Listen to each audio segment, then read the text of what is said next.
존경하는 서울 시민, 용산 구민 여러분, 자랑스러운 더불어민주당의 대통령 후보 이재명 인사드립니다.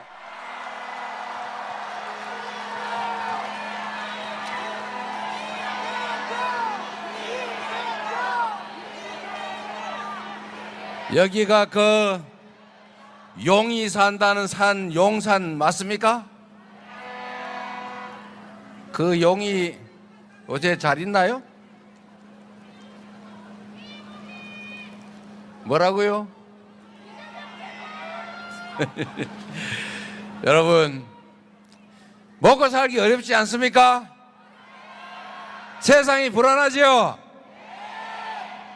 이런 세상을 이제 6월 3일에는 확실하게 끝장을 내고 새로운 나라로, 국민이 진정 이 나라의 주권자로 존중받는 민주국가, 그리고 평화와 안전이 넘치는 행복한 나라 함께 만들어 봅시다, 여러분.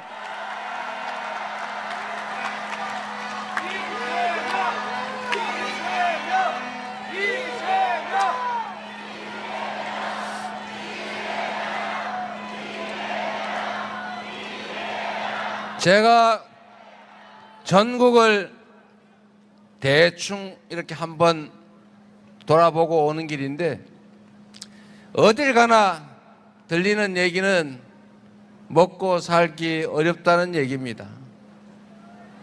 이게 어쩌다 이렇게 됐습니까? 세계 10대 경제 강국이라 불렸던 이 대한민국이 갑자기 보릿고개 금방 막 지난 옛날의 대한민국처럼 되어버렸어요. 더 문제는 미래가 암울하게 느껴진다는 것입니다. 지금은 당장 어려워도 내일은 더 낫겠지, 우리가 조금 더 노력하면 더 나은 세상이 열리겠지, 이렇게 믿어지는 세상을 우리는 기대했는데, 이제는 그 반대로 오늘도 걱정인데 내일은 더 걱정인 그런 세상이 되어버렸어요. 이 나라 전체적으로 경제뿐만이 아니라 민생도 사회도 얼마나 불안해졌습니까? 불안해서 살 수가 없어요. 더군다나 이게 혹시 전쟁 나지 않을까 걱정해야 되는 세상까지 돼버렸어요. 대체 왜 이렇게 됐습니까? 윤 뭐 때문이라고요?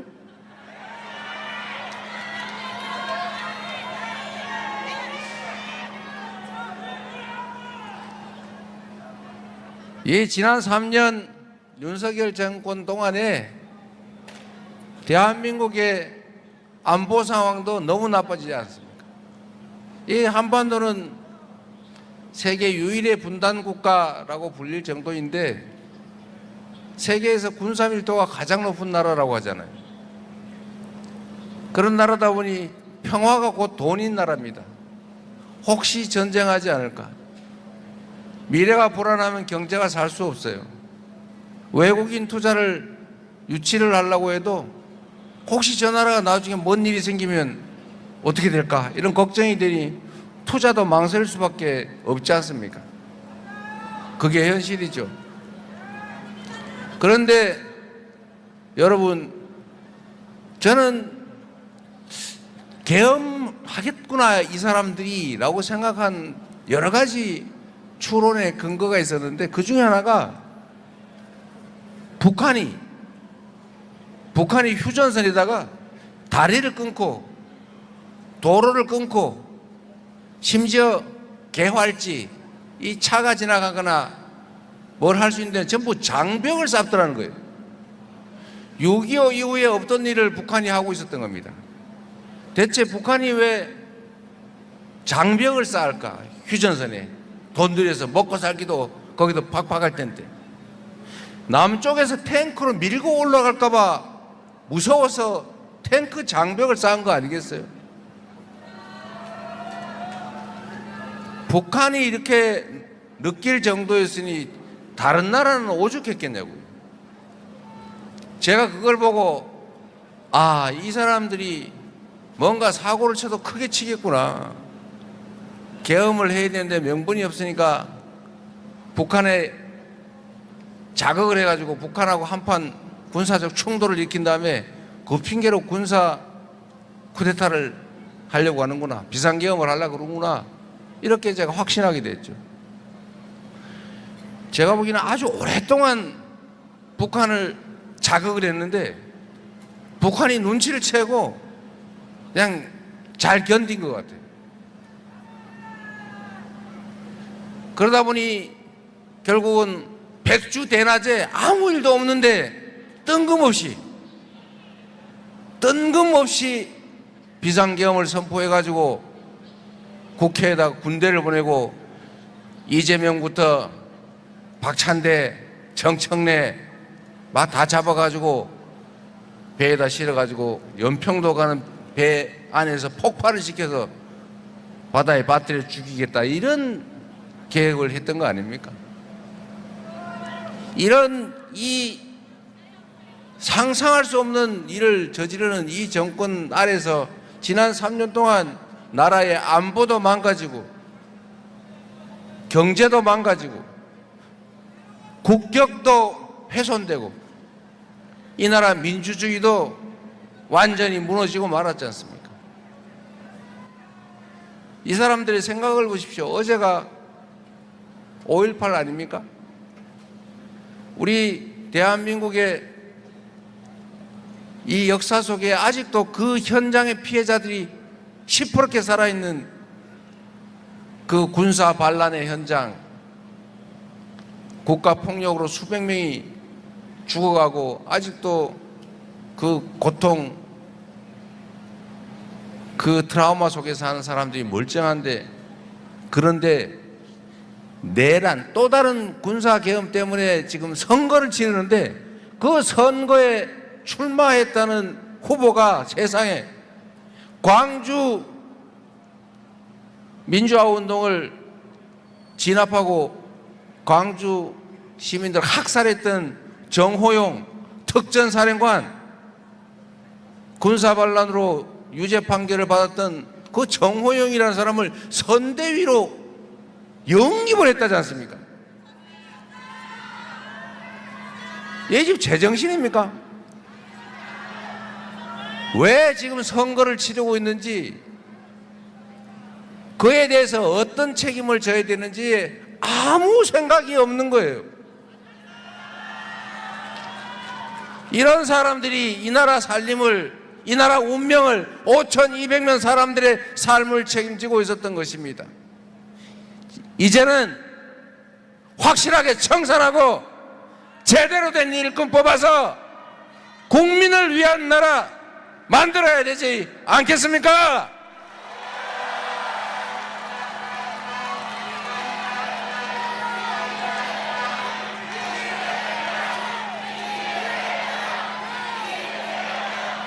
정치는 정치인들이 하는 것처럼 보이지만 실제로는 누가 한다고요? 국민이 하는 거죠.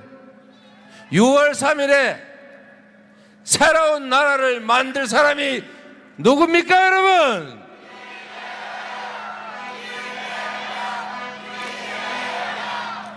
이제 살짝 헷갈리죠?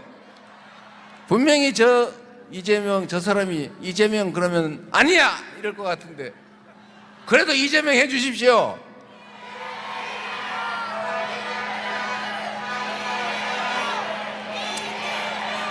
(6월 3일에) 새롭게 출발할 이 나라, 새로운 세상을 만들 주체는 이재명이라는 사람을 일꾼으로 뽑아서 확실하게 책임을 질 국민들, 바로 여러분 아니겠습니까?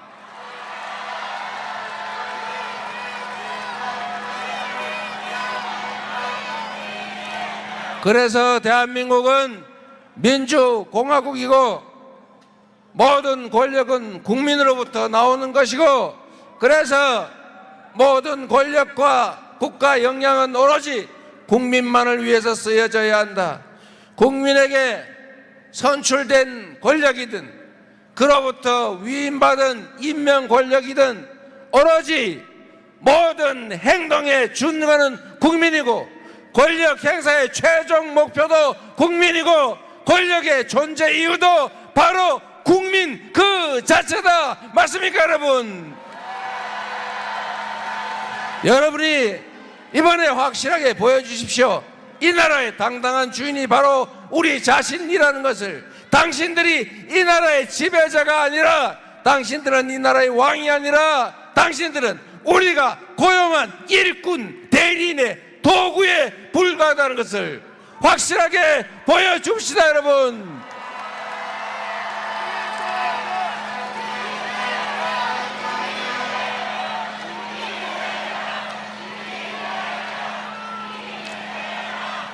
여러분, 여기 보니까 김상욱 의원이 와 계신 것 같더라고요.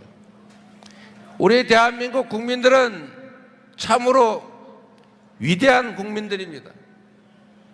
전 세계 해방된 식민지 중에서 유일하게 산업화와 민주화를 동시에 이뤄낸 나라입니다. 위기 때마다 이 권력자들이 국민을 배반하고 부패하고 사적 욕망에 사로잡혀서 나라의 위기를 불러올 때마다 언제나 그 위기를 극복해낸 건 바로 여러분 국민들이었습니다. 5.18 민주화 운동으로 그 오랜 군사 정권을 끝냈습니다. 그리고 87년에 직선제를 쟁취해서 민주주의의 토대를 쌓았고, 드디어 전 세계 어느 나라도 어느 민족도 경험하지 못한 무혈의 평화혁명을 무려 10년도 안 돼서 2번씩이나 해낸 위대한 국민 아닙니까, 여러분? 바로 여러분이 그 주체 주역들 아닙니까? 이 위대한 국민들이 이 작은 난관들, 우리가 겪는 이 일시적인 경제적인 어려움 왜 못 이기겠습니까? 힘을 합치면 되겠지요. 문제는 우리가 남북으로 동서로 서로 남녀로 갈려서 싸운다는 사실입니다. 먹고 살기도 힘들고 미래도 불확실한데 대체 왜 이렇게 갈라져 싸우는 것입니까? 정치인들이 문제 아닙니까?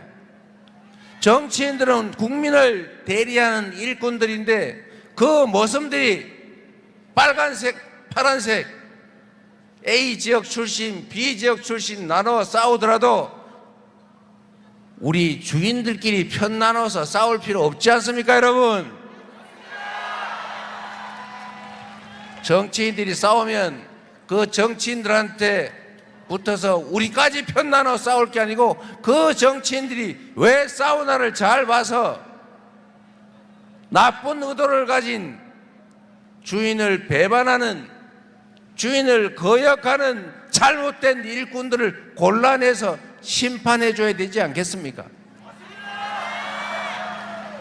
나쁜 짓을 해도 나하고 출신이 같으니까, 못된 짓을 해도 나하고 같은 색을 좋아하니까 이렇게 옹냐 해주면 나쁜 사람이 더 유리한 이상한 세상 되지 않습니까? 악화가 양화를 구축하게 방치하면 안 되죠. 정치인이 싸우면 아이고 또 싸워 이렇게 비난할 게 아니라 왜 싸우다를 잘 봐서 그중에 국민을 위해서, 공동체를 위해서 제대로 싸우는 사람은 적극적으로 응원해서 그가 이기게 해주는 게 바로 주인의 자세 아니겠습니까?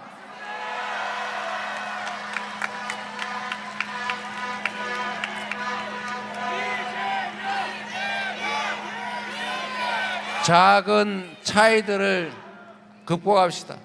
정치라고 하는 것이 정치인들의 무슨 이념, 가치를 시험하는 장소가 아닙니다. 정치란 평범한 사람들이 사는 삶의 현장 그 자체죠. 존경하는 김대중 대통령이 말씀하신 것처럼 서생적 문제의식을 가지고 멀리 바라보되 상인적 현실 감각으로 바로 이 처절한 삶의 현장의 문제를 해결하는 것, 그게 바로 정치 아니겠습니까? 정책을 정하는데 그게 빨간 정책이면 어떻고 파란 정책이면 어떻고 왼쪽에서 온 거면 어떻고 오른쪽에서 온 건 어떻습니까? 그저 우리 국민들의 더 나은 삶을 만들고 우리 대한민국을 더 밝게 만들 그런 정책이면 다 잘 쓰면, 그래서 좋은 성과 내에서 더 많은 사람들이 더 많은 행복을 누릴 수 있다면 그게 바로 정치 아닙니까, 여러분?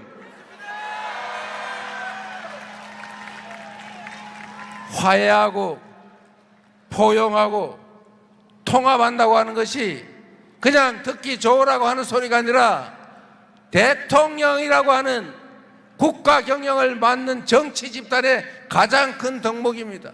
대통령, 통령 크게 통합해서 하나로 함께 가게 만드는 것, 바로 그게 대통령이 할 일이다. 계모임 동창회 회장도 내가 아랫마을 출신인데 저 윗마을 출신 회장 이겼다고 해서 아랫마을만 좋아하고 윗마을 배척하고 그러면 그게 계모임 동창회가 되겠습니까? 회장이 될 때까지는 한쪽 편을 들더라도 그 한쪽 편의 힘으로 회장이 되더라도 그것은 한쪽을 편들고 다른 쪽을 배제하기 위해서 된 거라면 그건 전쟁이죠. 그럼 제거하고 독식해야죠. 그러나 우리는 전체를 대표하기 위해서 한쪽을 대표해서 이기지만 대표가 되는 순간에 전체를 고려하고 모두를 동등하게 취급하고 함께 살아갈 수 있게 하는 것, 그게 해야 될 일 아닙니까, 여러분? 그런데 지난 3년 동안 대체 무슨 짓을 했습니까? 편을 갈라가지고 없는 편도 억지로 만들어가지고 서로 싸우게 하고 내 편만 챙기고 상대편은 제거하려고 그러고 아예 진짜 죽여버리려고. 그러면 되겠습니까, 여러분? 우리는 그렇게 하지 맙시다. 치사하게 말이죠. 졸렬하게, 유치하게. 이 바쁜 세상에 그런 거 할 때가 시간이 어디 있습니까? 인생도 짧고 5년은 더더욱 짧은 시간인데 그 짧은 시간에 할 일은 태산이고 그 태산 같은 일을 하기도 바쁜데 남의 뒤를 쫓아다니면서 너 전에 나한테 이렇게 괴롭혔지, 너 더 괴로워봐, 이런 거 하면 안 되겠지요. 우리는 그러지 맙시다, 여러분.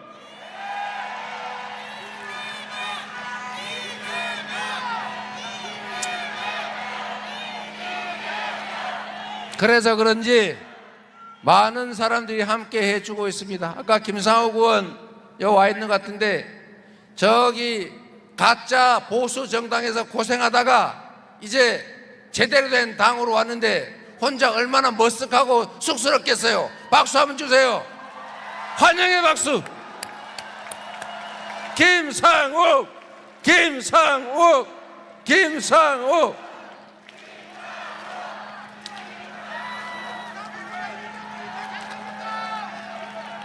그 찢어진 가짜 빅텐트에 몰려가가지고 고생하는 사람 혹시 있을까 싶어서 그런데 진짜 빅텐트 민주당으로 오십시오.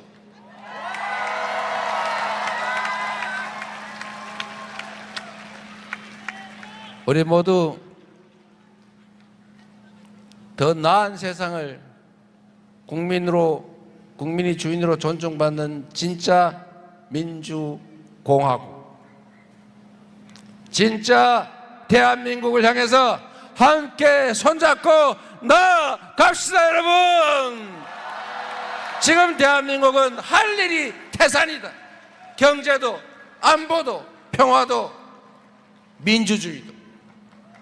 이 난제들을 우리는 해결하고 모두가 희망이 넘치는, 자식들에게는 돈이 아니라 기회를 물려주는 그런 세상을 만들어야 합니다.